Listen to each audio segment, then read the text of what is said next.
Harrelson is on and Conigliaro is up. He has struck out, swinging, walked, singled to center, and flied to left. Tries to bunt, strike one.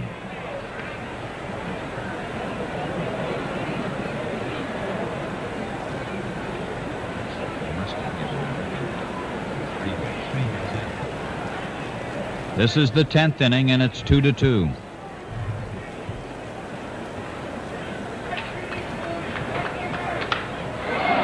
Drive to left center, Blair's back, and it is home run for Conigliaro.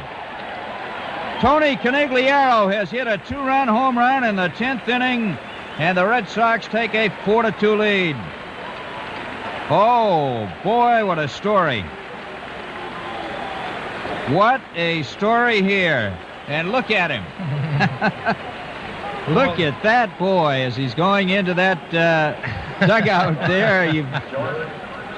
Oh, gee, Johnny. What a way to break in, Ken. It's storybook stuff. I can only say what I was feeling. I was going, saying, I wonder if everybody's thinking what I'm thinking. What a spot this would be. But that's enough for that. Right now, we want you to meet the guy that there's nobody better than I would like to have walking out here now than Tony Conigliaro. And what are you going to do for a wrap-up after that one? I don't know, Ned. It's just nice to win, believe me. Honest to goodness, you did the whole business, Tony. You're not only scoring the winning run, but the home run. The whole thing is just all-American has come back for you. You must have a lot of funny feelings right now. I do, and, after I hit the home run, I felt great, needless to say. But after Frank Robinson tied it up, I felt that the home run wasn't important unless we win this game, and it's just great to win. Do you think now that with a jump like this, it does something psychologically, not only to you, but to the club? I think so, Ned. This first one is a big game, especially when you play a team like Baltimore. I never seen so much determination in my life. Even after Frank Robinson tied it up with that home run, the guys didn't sit down. They just kept yelling, and it's the same old Red Sox I knew back in 1967. Well, tell me, the first thing that you must have been thrilled was when you got the base hit, the single, which was your first hit in a couple of years, And all through spring, I think you probably wondered, can I really cut it when I get up here? Well, it was nice to get that first hit, Ned, but I did have confidence today, especially the way I hit the ball in Houston. I felt that I saw the ball well, and I was just looking forward to having some kind of a good day. I didn't expect to hit a home run, but that was nice. You've moved back and you've moved up in the box a little, Tony. I think at first, didn't you say you moved well back so to prevent getting hit possibly or being pitched close to? Then you moved in again.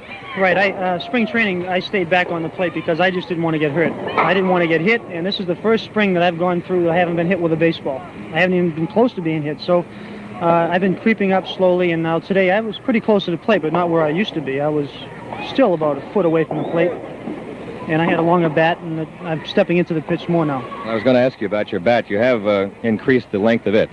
Right, I increased the length by 1.5 inches, and the weight is about 2 ounces heavier. Now tell me, a couple of times in spring training, you started out, you were doing well.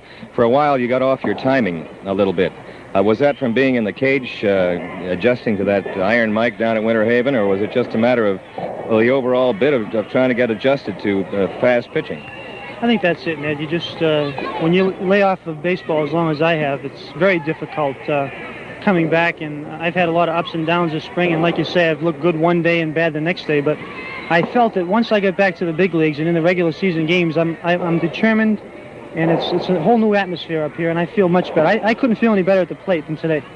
Well, you looked absolutely natural, and even the swings when you had your strikeout, well, you were taking good rips. Right, I felt like I laid off the bad ball, and I felt very comfortable. Well, what about the Oriole pitching now? This is a club that they say is going to be the contender along with Boston and Detroit in the Eastern League. Their pitching fell a little bit apart, but they can be tough. Yeah, they're a good ball club, and they got a great pitching staff, but I think we got a better ball club, and I think we're going to win it. Tony, I know right now back home that the Conigliaro tribe and everybody around Swampscott and the entire northern part of that area is looking in and probably delirious, and I know that you are too, and it couldn't have happened better or in more picture book fashion. And again, just a heck of a job. Congratulations, and many, many more of them this year. Thank you, Ned. Tony Conigliaro here at Baltimore.